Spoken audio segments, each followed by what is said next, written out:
গরুটার ওজন হচ্ছে 1000 কেজি। কোরবানি কাস্টমার আমার গরুটা বিক্রি করছে 20 লাখের কাছাকাছি বিক্রি করছে।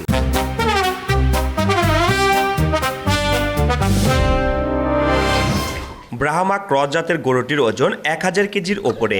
বিশাল দেহের লাল রঙের গরুটির মালিক শখ করে নাম রাখেন সুপারস্টার। এবার ঈদের সুপারস্টারকে 20 লাখ টাকায় কিনেছে এক ক্রেতা। বিক্রির পর সুপারস্টারের মালিক তাকে লাল রঙের কাপড়ে সুন্দর করে সাজিয়ে পুরো এলাকা ঘুরে ঘুরে গ্রামের লোকজনকে দেখান, আর এতে পুরো এলাকা জুড়ে হইচই পড়ে যায়। শখের খামারি মেহেদি হাসান 4 মাস বয়সী গরুটি কিনে আনেন সিরাজগঞ্জের শাহজাদপুরের পুরান টেপরি গ্রাম থেকে। পরম যত্নে লালন পালন করেন 3.5 বছর। নিয়মিত গোসল, 3 বেলা খাওয়া সবই চলে রুটিন মাফিক। গরুটির খাবার তালিকায় রয়েছে কাঁচা ঘাস, গমের ভুসি, ভুট্টা সহ পরিমিত দানাদার খাবার। এভাবেই দেশীয় পদ্ধতিতে বেড়ে ওঠে সুঠামদেহী সুপারস্টার। থাকার জন্য আলাদা একটি ঘর রয়েছে তার। ঘরের চারদিকে দেয়াল না থাকলেও আলো বাতাস আসার জন্য রাখা হয়েছে গ্রিল। বাইরে থেকে সে যখন ঘরে আসে সব সময় তার জন্য চালু রাখা হয় ফ্যান। রাঁধুনি কালাভুনা মশলা থাকলে আসল কালাভুনা রান্না কোনো ব্যাপারই না।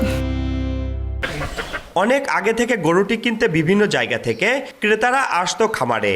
দামাদামির পর দামে পড়া ঢাকার এক ক্রেতার কাছে বিক্রি করা হয়েছে সুপারস্টারকে।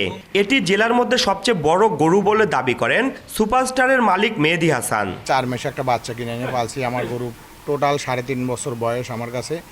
আমি গরুটা অনেক যত্ন সহকারে পারি। আমার গরুটা শখ করে নাম রাখছি হলো সুপারস্টার।